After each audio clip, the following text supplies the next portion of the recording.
Before the baby is even born, Quang has already turned into an overprotective dad. Is love making him anxious, or is this what fatherhood really looks like?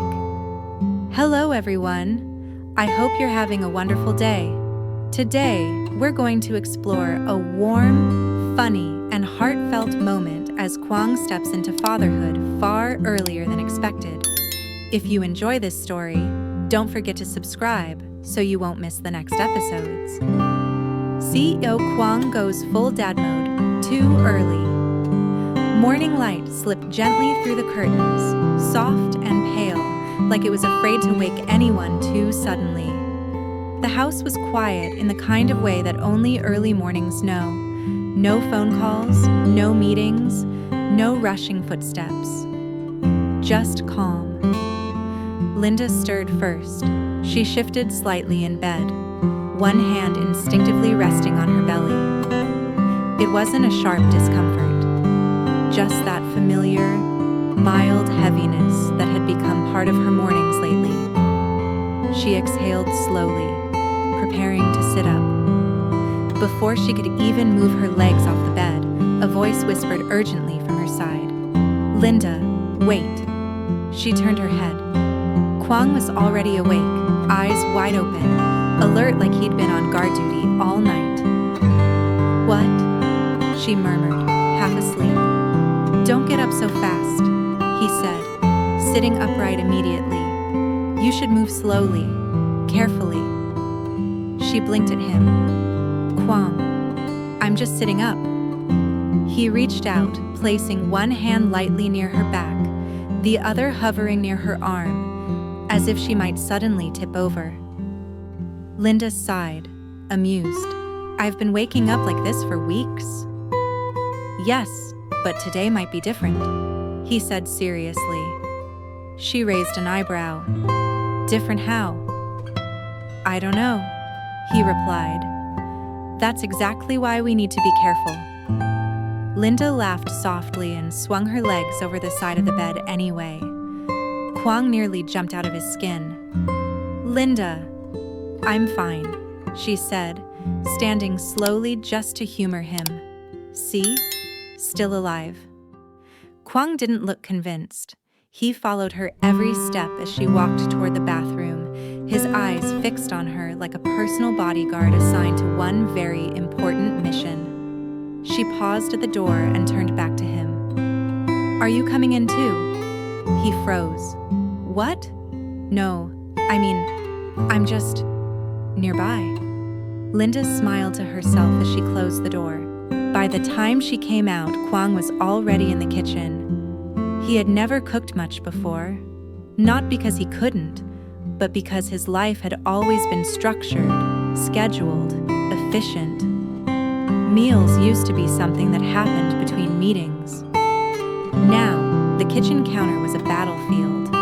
A glass of milk sat dangerously close to the edge. Breadcrumbs were scattered everywhere. The toaster made a loud popping sound that caused Quang to flinch, like it had personally offended him. Linda leaned against the doorway, watching quietly. He stood there in his white shirt, sleeves rolled up unevenly, staring at the stove with intense concentration, like he was negotiating $1 billion deal. "What are you making?" she asked. He turned around quickly. "You shouldn't stand there." "I'm literally leaning," she replied. "You should sit," he insisted. "Here, chair, now." She laughed and obeyed, sitting at the table. "So? Breakfast," he said. "Nutritious, balanced, doctor approved." "The doctor didn't approve toast and milk," she teased. "I did my research," he said defensively. "Milk has calcium. Bread has energy." "That's impressive logic, CEO Quang." He poured the milk carefully, watching the level rise as if one wrong move could cause a disaster. When he carried the glass over, his steps were slow and deliberate. He placed it in front of her like he was setting down something priceless. "There," he said, "drink slowly." Linda took a sip, smiling. You know I'm pregnant, not fragile glassware. He sat across from her, hands folded on the table. They're very similar. She shook her head, amused. As she ate, Quang's eyes never left her. Every movement, every breath, every tiny expression on her face was closely monitored. After a few minutes, she stopped chewing and looked at him. Why are you staring? I'm not staring, he said. I'm observing. Observing what? Your condition. She laughed again. I feel like I'm being inspected. That's because you are, he said calmly, by someone who cares. That softened her smile. Later that morning, Linda stood on her tiptoes, reaching for a mug on the upper shelf. Before her fingers even touched it, Quang rushed over. I'll get it. I can reach. You shouldn't. Why not? Because. He paused, searching for a reason. Because it's high. So it's dangerous. She crossed her arms. Since when? Since today, he replied seriously. She let him grab the mug and handed him a teasing smile. What if I want to put on my shoes by myself? I'll help. What if I want to walk? I'll walk next to you. What if I want to breathe? He frowned. You're joking. She laughed. A little. He sighed and ran a hand through his hair. I just don't want anything to happen. Linda's expression softened. Nothing is happening. That's what worries me, he said quietly. She didn't respond right away. In the afternoon, sunlight filled the living room as they sat on the couch. Linda rested her back against a cushion, one hand on her belly, the other scrolling lazily through her phone. Quang sat beside her, stiff, alert. He glanced at her belly, then leaned closer. Is the baby sleeping? He asked in a low voice. I think so. Should I talk quieter? You're already whispering. He nodded, then leaned even closer, hesitating. Slowly, carefully, he placed his hand on her belly. Nothing happened. He waited, his brow furrowed. Are you sure the baby is in there? Linda burst out laughing.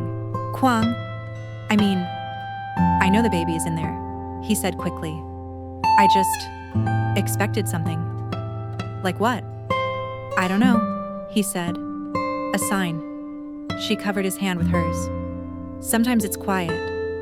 He nodded thoughtfully, then leaned down, bringing his face closer to her belly. Hello, he said softly. It's Daddy. Linda bit her lip to keep from laughing. I know it's early, he continued seriously, but just so you know, I'm trying my best. She watched him, heart warm, eyes gentle. After a moment, she felt a faint movement. She froze. Quang. What? He straightened immediately. She guided his hand slightly. Here. He held his breath. There it was. Soft, small, almost uncertain. His eyes widened. That? He whispered. Was that? She nodded. He didn't speak again. His hand stayed there, unmoving, like if he breathed too hard, the moment might disappear. Linda looked at his face and saw something new. Not the confident CEO. Not the composed man who always knew what to do. Just a man who was suddenly very aware that his life was changing. Slowly, a small, almost shy smile appeared on his lips. I think, he said quietly, I should stop yelling at you about standing. She laughed softly and leaned into him. And for the first time that day, Quang relaxed. Just a little. CEO Quang goes full dad mode. Too early. The moment passed quietly, like a secret shared between only the three of them. Quang slowly lifted his hand from Linda's belly, as if afraid that any sudden movement might wake something delicate. He leaned back against the couch, staring straight ahead, his expression unreadable. Linda tilted her head, studying him. You okay? She asked. He nodded once, then again, too quickly. He swallowed. I didn't expect it to feel like that. Like what? Real, he said. She smiled. For the next 10 minutes, Quang didn't say much. He simply sat there, one arm loosely around Linda, the other resting awkwardly on his knee. His shoulders, usually stiff with responsibility, seemed uncertain, like he didn't know where to place the weight of this new realization. Linda turned on the TV, some light, forgettable program filling the room with gentle noise. She wasn't really watching. She was watching him. Eventually, Quang spoke again.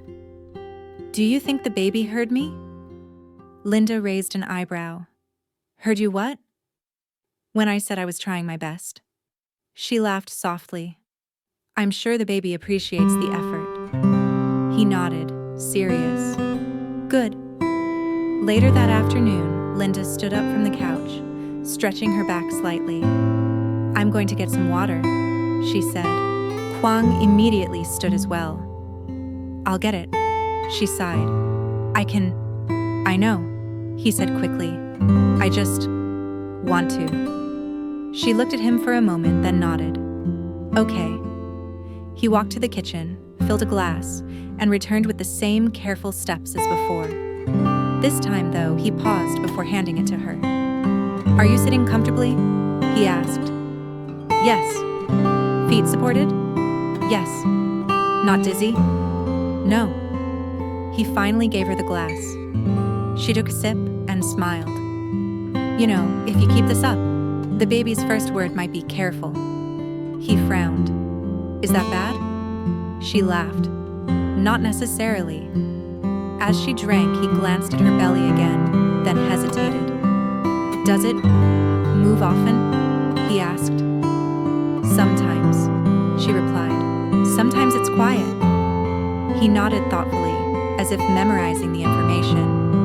A moment later, Linda stood again. "I'm going to organize the baby clothes," she said. "Just a little." Quang's head snapped up. "Organize how?" "Just folding," she replied. "Nothing heavy." He followed her into the bedroom anyway. The small pile of baby clothes lay neatly arranged on the bed. Tiny shirts, socks no bigger than his palm, soft fabrics in pale colors. Quang stopped at the doorway, staring. "They're so small," he said. Linda picked one up. "I know." She began folding slowly, methodically. Quang hovered nearby, unsure whether to help or supervise. After a moment, he reached for a tiny onesie. He held it up between his fingers like it might disappear. "How does something this small grow into a person?" he asked. Linda smiled. "Little by little." He folded it carefully, too carefully, smoothing every crease. When he placed it down, he exhaled, relieved, as if completing a difficult task. They worked in silence for a while. Then Linda bent slightly to reach another piece of clothing. Quang froze. "Linda." She looked up. "What? You bent?" "Yes." "You shouldn't bend." She straightened and crossed her arms. "Quang, I'm just saying, Quang." He stopped. She took his hands gently and placed them on her belly. "Listen," she said softly. "This baby doesn't need you to stop the world." He looked down. "The baby just needs you to be here," she continued. "Not perfect, just present." His throat tightened. "I'm scared," he admitted quietly. She nodded. "I know." "What if I mess it up?" he asked. She squeezed his hands. "Then we'll mess it up together." That made him smile. In the evening, Linda decided to cook dinner. Quang protested, of course. "I'll help," he said. "You can sit," she replied. "I can chop." "No knives." "I can wash vegetables." She considered it. "Okay. Washing only."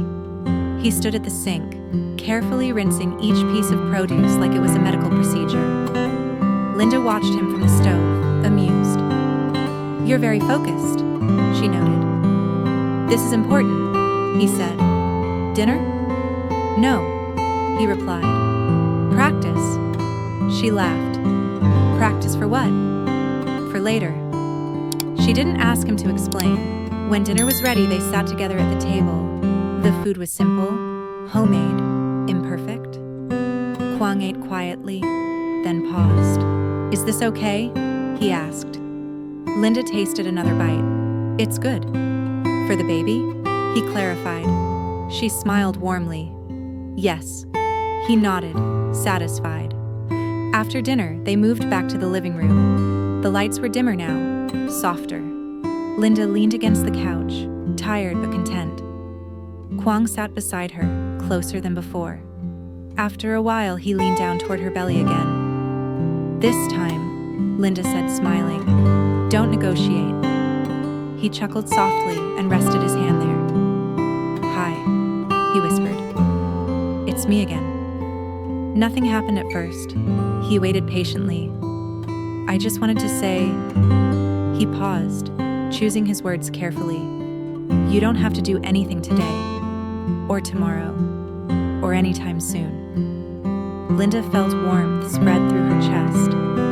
I'm learning, he continued, and I might be slow and annoying. She smiled. You are. But I'll be here, he finished. Every day. She felt a small movement again. Quang's breath caught. Did you feel that? He asked. She nodded. He laughed quietly, a sound full of disbelief and wonder. I think the baby likes you, she teased. He smiled. I hope so. He leaned back, pulling Linda gently against his side. She rested her head on his shoulder, her body relaxing into the familiar shape of him. Outside, the city hummed faintly, distant and unimportant. Inside, time slowed. After a while, Quang spoke again, voice low. I used to think being ready meant having everything planned. Linda didn't move. She listened. But now, he continued, I think it just means staying. She closed her eyes. The room was quiet again, not empty, but full of small movements, of soft laughter, of a future that hadn't arrived yet, but was already changing them both. And as the evening settled in, Quang stayed exactly where he was. No instructions, no warnings, no panic, just present. Cậu cháu ra nương mía dưới nắng sớm, bà vừa chặt mía vừa kể chuyện ngày xưa. Dậy chặt 3 hoặc 4 khúc cho đẹp để bán được giá.